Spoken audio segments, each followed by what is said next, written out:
Hello? Yes? So it turns out you've been making doors in games all wrong. Hi guys, Mike here from Comp3 Interactive, welcome back to the channel, and as you may have guessed, today we're going to be making doors. Well, it's not going to be just any door. What we're going to be doing, we're going to be extending upon our interactability script that we created in episode whatever it was. And what we're also going to do, we're going to mimic an effect that is in quite a lot of games, including AAA games. That being, the door only opens in the direction against the player.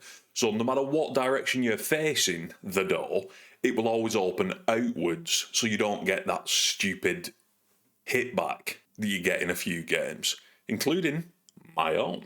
But I've learned how to do this properly now, and I'm going to show you how to implement it. It's not going to take long at all, promise. But first, I've just got to thank Gigatank3000 for sponsoring this video. I've got his links down in the description below. Go check out his Twitter, go check out his website. Keep up to date with what the guy's up to. He's got a really cool looking VR project in the works. Don't miss out on that. Alright, so all I've got is a really basic door that I've just knocked together in Blender. As you can see, it's just a cube stretched out and textured. Now, the first thing that you're going to want to do, you're going to want to set the pivot point, and the pivot point would be where the hinges would be. Now, obviously, doors have more than one hinge, but we only need one pivot point. And as you can see, I've got it right here. So if I was to jump to front view, we can see it's flush along the left side of the door and roughly about in the centre. So what that's going to do, if we rotate it in Blender, we'll see that it rotates around that pivot point. So we get the kind of look and feel of a door right off the bat. So let's apply our rotation in scale, and we'll export this as an FBX. And I'm just going to call this door. So let's get back into Unity.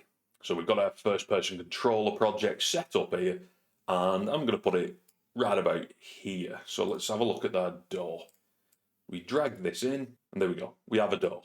Now, you will notice that if you start to rotate this, it's not actually rotating around that pivot point. And if you do get that, right up here, we have a rotation tool preset. Currently, it's set to center, which is going to rotate around the center of our object. If we click that, we see it swaps over to pivot, and now we can rotate along that pivot point that we've set. Perfect. So let's unpack this from its prefab, and the first thing we're going to want to do, we're going to want to parent this, because we're going to be dealing with animations, and obviously we don't want the animation to take place in a global space. We want it to be localized to this door. So let's right click, create empty as a child of our door. So by default, that game object is now in the exact position of our pivot point. We'll call this door parent, and we can just drag that out of our door and then instead drag our door object as the child. So you won't see any difference whatsoever. But now when we get to rotating the door object, it's actually going to be within its own local space. Important step, don't forget to do that. Next up, we'll go ahead and create a new C# script, and I'm just going to call that door. I'm going to open it in Visual Studio. All right, so we've got our script. We'll get rid of start and update for now. And just like we went through in the interactable tutorial, this door is obviously going to be interactable. So instead of inheriting from mono behavior, we're going to inherit from interactable. And then, of course, we need to add in our abstract classes, which is onFocus, onInteract, and onLoseFocus. OnFocus isn't really going to do anything, and neither is onLoseFocus. They're just there for if you have any logic that needs to trigger when the player looks at an object or looks away from an object. In this instance, we're only interested in the interaction. So let's start, like we always do, by adding in the parameters. First, we need a private bool is open, and we're going to set that to false by default. So that's whether or not the door is open, obviously. Another private bool can be interacted with. Again, you can call this whatever you want if you don't like my naming convention. But basically what that's going to do, we're going to lock interaction with the door when it's swinging open or shut. So if we're in the middle of an animation, we don't want the player to be able to interrupt that, because the open and close animations are only going to take about a second a piece. So we'll just let that finish before we open it again. And finally, we're going to need a private animator, call that anim. Help if I spell animator correctly. And we're just going to grab that in our start method. So create the start method again, anim equals get component animator. Easy. We'll come to that though in just a minute. Okay, so in our onInteract method, what we can go ahead and do, we can just check if a door can be interacted with. If it can't, we'll just completely ignore everything else. Next, we need to set isOpen equal to not isOpen. So that's just going to toggle the isOpen state to true or false to true. And now we want to start taking into consideration the player's position versus the door's position. So we can actually swing that door open or decide which direction we want to swing it open right now. So what we can do, we can set a vector3 locally inside of our onInteract, and we'll just call that door transform direction. And we're going to set that equal to the door's transform direction, and we're going to pass in vector3 forward. So that's going to translate our door's local position into a world position using vector3 forward as its base. So we'll keep hold of that for now. Next, we'll have another vector3, and that'll be a player's transform direction. And we're going to set that equal to our first person controller. We have no access method for that. So instead of doing it the way that we normally would by getting the component or getting the game object, what we'll do, we'll just make our first person controller into a singleton. Now there's multiple ways that you could do this. You could use a global reference, yada, yada, yada, but we're just going to take the easy route, and we're going to do a public static first person controller instance. And then in the awake method, we're going to set instance equal to this. So that can obviously be done a little bit better. I do have a tutorial on singletons if you want to go and check that out. I'll put a link up there. So now what we should be able to do, now that we have that as a singleton, is call firstpersoncontroller.instance.transform.position. So that's going to get us the position of our first person controller at that frame. And now we want to subtract the door's transform dot position from our player transform direction. So they're the two variables that we need to determine something called the dot product. And that dot product is going to be what we interrogate to determine which way we open or close our door. So let's do that. We'll set a float, we'll call that dot, and we'll set that equal to vector3 dot, a lot of dots there. And our first parameter is going to be our door transform direction, and our second is going to be our player's transform direction. And we're not done with the scripting just yet, but as of now, that's about as far as we can go, because now what we want to do, in fact, we can add the parameters in, but obviously they aren't going to do anything.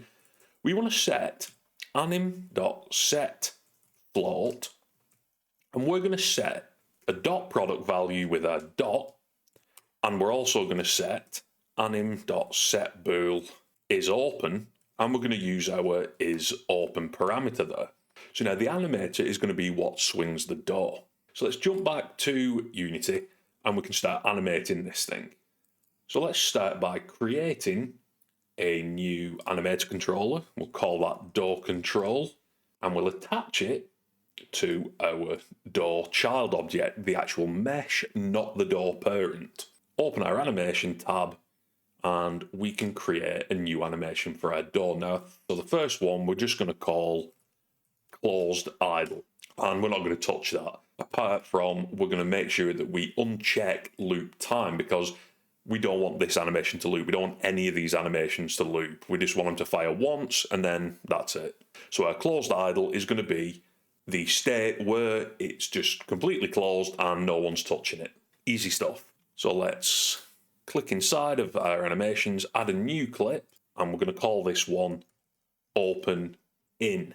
So open in and open out, which we're going to do in a second, are just going to be the exact same animations, but in the opposite direction. So this time, if we turn on auto keying, and we just set a keyframe on the first frame at 0, and then we can skip forward to about 60 frames, and I always like doing 105. So in this instance, we're going to be negative 105, and that's going to push our door inwards. And if we play that, we see the door just swings open. Next, We'll create another. We'll call this close from in. So this is going to be the animation for the open in opposite. So if we copy our keyframes from open in, paste that as our first frame. So now our door starts at -105.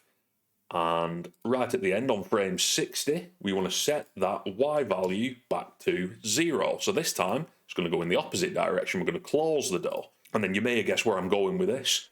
You're also going to need 2 more animations for the opposite. So that's going to be open out. Then this time we're going to start at 0, just like before. But on frame 60, we're going to go to 105 instead of -105. So that's going to open it the other direction.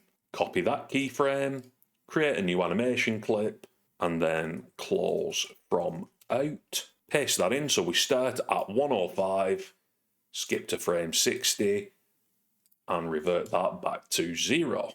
So they're all our animation clips. If we open up our animator, we can start setting this up. So our closed idle is actually going to be our default layer. That's the one where we're always going to go back to and the one where we're going to start in. And we'll just put these on either side. So we'll do a open in and a closed from in on the left, and an open out and a closed from out on the right. And what is an animator without a couple of parameters? So let's add those 2 parameters that we added into our script, which are dot and is open. So the first one is going to be a float. We're going to call that dot. And remember that these are case sensitive. So if you have a capital D in dot, make sure you have a capital D in the animator or vice versa. Next is going to be a bool for is open. So let's connect our animation nodes. So we'll start by making a transition, right-clicking on our close idle, make transition, and we'll transition to open in. Now I'm just going to make all these transitions and then we'll go in and set the parameters for those. So closed idle will go to open in will go to close from in will go back to closed idle, and then the same on the other side. So closed idle will go to open out goes to close from out comes back round into closed idle. All right, so let's start with this transition here. So closed idle into open in. So obviously we want our is open to be true in this instance, but then we also want our dot product to be greater than 0. Now, there's a 50-50 shot, I'm guessing in this, and I guarantee I get it wrong, but greater than 0 on your dot will open one way, less than 0 will open the other way, so we can change that about if we get it wrong. And now that we've got those 2 parameters set, what I always like to do, just to keep everything neat and tidy and everything goes back in line, what I'm going to do, I'm going to click the little cog icon up here and click reset. So what that's going to do, that's going to recalculate the timings in between our 2 animations. And then I'm also going to turn off has exit time because we don't want it to have exit time. We want it to just fire and then be over with. Next, we've got a open in to a close from in. So the only parameter in this one is going to be is open equals false. Because we're already in this node, so we don't care what the dot product is. That's only relevant for this transition. Once we're in here, we already know that we've opened inwards. So we can just set is open to false. We'll do a close from in animation, and then we'll fire ourselves back. So again, on that, we'll reset and remove the exit time. This time, close from in doesn't have a parameter, doesn't have a condition, doesn't have anything. We just want that to fire once close from in has completed. So what we'll do, instead of doing anything else, we'll just reset that, leave has exit time this time, and that should just take care of it. Once the close animation's completed, we'll just go back to our closed idle. And now we just need to do all that again for the other side. So let's go through this a little bit quicker.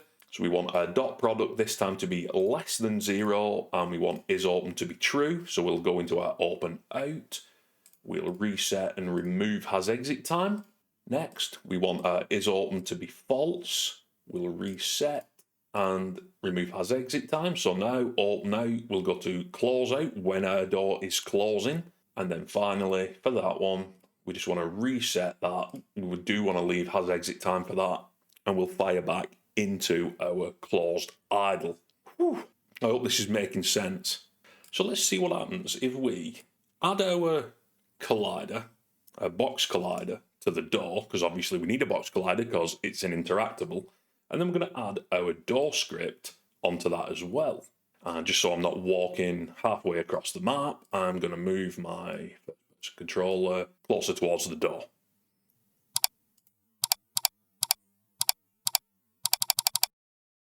I realised what I did wrong, and I've probably put an annotation on that to show you, but for some reason my brain decided to set can be interacted with to false. Obviously it needs to be true if we want to interact with the door. So if we hit play now, we should see we can walk over to our door, left click to interact, or whatever your interact key is, it'll open and close. If we go to the other side, it'll open the opposite direction and also close in that way. And if for whatever reason we open it out in that direction, but we circumvent the map and now we're facing this way on the door, it'll already just close back up the way that it needs to be and then open the other direction. So that's the door tutorial sort of complete. You can leave it at that if you want.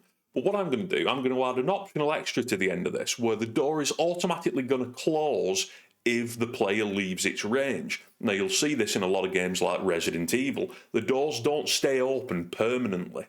You'll open them if you're within range of that door, it'll stay open so it won't bat you out of the way. But as soon as you start moving away from that door, it's going to close up behind you. So let's have a look how we can do that. All right, so we're going to do this with a core routine because we're going to be checking the player's distance from the door every few seconds. So let's just create at the bottom a private enumerator, and we'll call that auto close.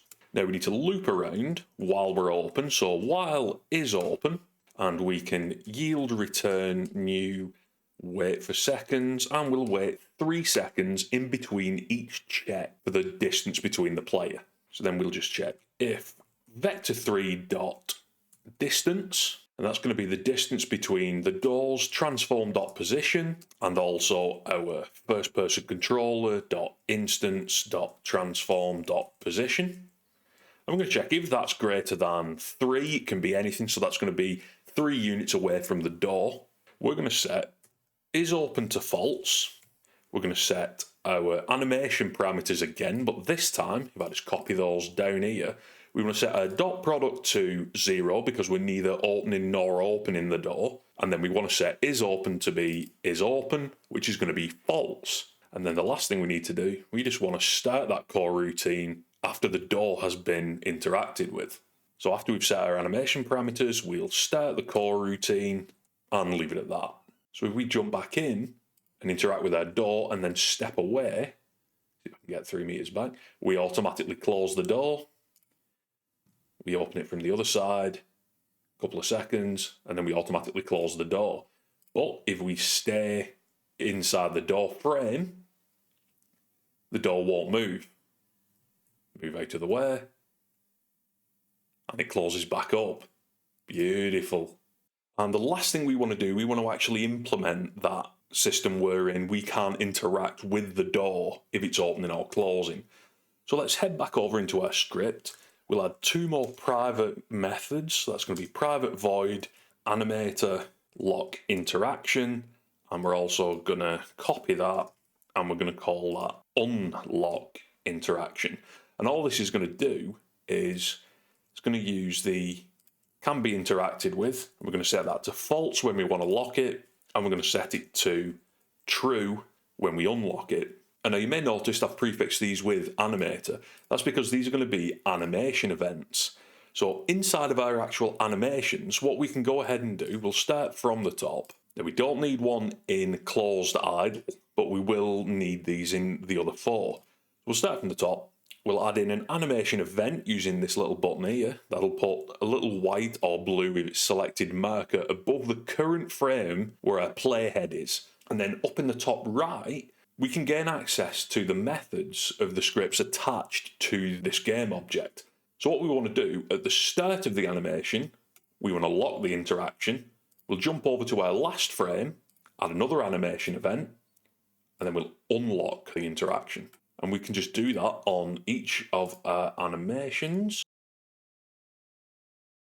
So if you're not familiar with animation events, again, I have a, wherever I'm going to put it, tutorial on those as well if you want to watch that. But basically what that's going to do, that's going to trigger those functions that we've assigned in our inspector whenever that frame hits. So if we play this now, we don't need to do anything else. If it's opening and we span click, it won't do anything until it's completely closed or opened, so we don't get that wafting back and forth effect. So I hope that's been useful for you guys. I know a few people have asked me about doing this, and there you go. So that's about it for this video. I hope it's been useful. I hope you've learned something. I hope you want to like, subscribe, all that stuff. It really helps. But I'm going to leave it at that, and I'll see you again in the next video. See you later, guys. Thanks for watching, guys. If you like the content, remember to subscribe to the channel for weekly Unity tutorials.